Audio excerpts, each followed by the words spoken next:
Hey everybody, JD Vance here, live from my office in the White House complex and filling in for somebody who cannot be filled in for, but I'm going to try to do my best, my dear friend, the great Charlie Kirk.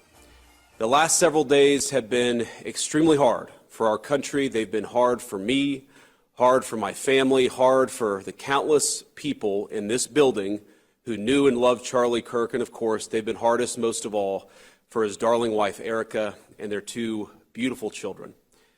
The thing is, every single person in this building, we owe something to Charlie.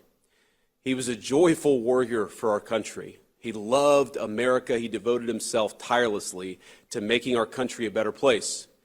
He was a critical part of getting Donald Trump elected as president, getting me elected as vice president. And so much of our success over the last 7 months is due to his efforts, his staffing, his support, and his friendship. I don't think that I'm alone in saying that Charlie was the smartest political operative I ever met. Everyone knew him as this fearless debater, this guy who would take the conservative message into hostile places and inspire younger generations to have courage.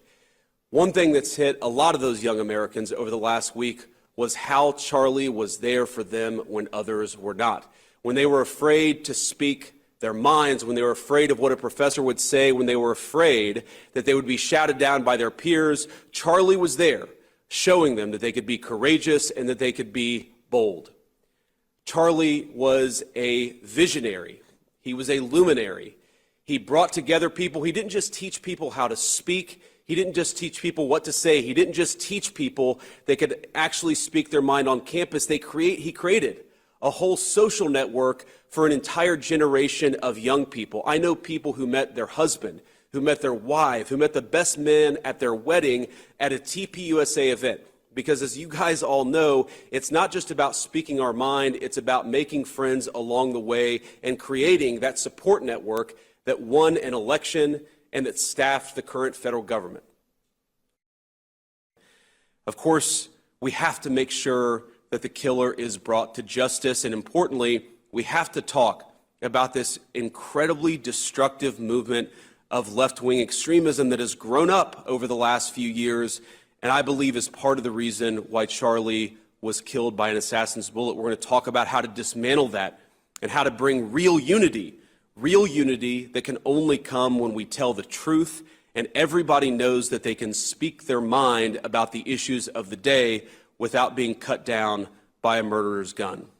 We're going to talk about all of those things with friends of Charlie, with people in the administration, with people that he knew. You know, on a podcast a couple of months back, Charlie was asked about how he'd want to be remembered if he died. His answer, I want to be remembered for courage for my faith. That would be the most important thing. The most important thing is my faith, and that was Charlie. And in this dark moment for our country, I think that's the greatest lesson any of us can take from Charlie. To have faith in the Lord, and to be bold in how we glorify him.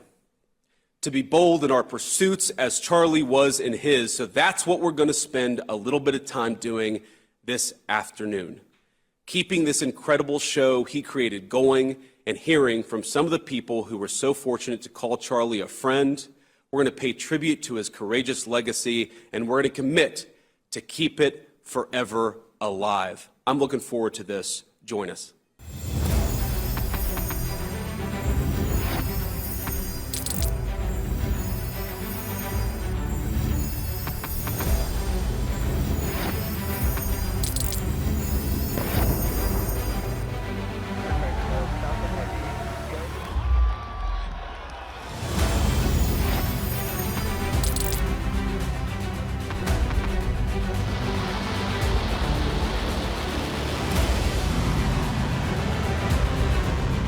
Fighting so long and so hard that they don't know what the they're doing.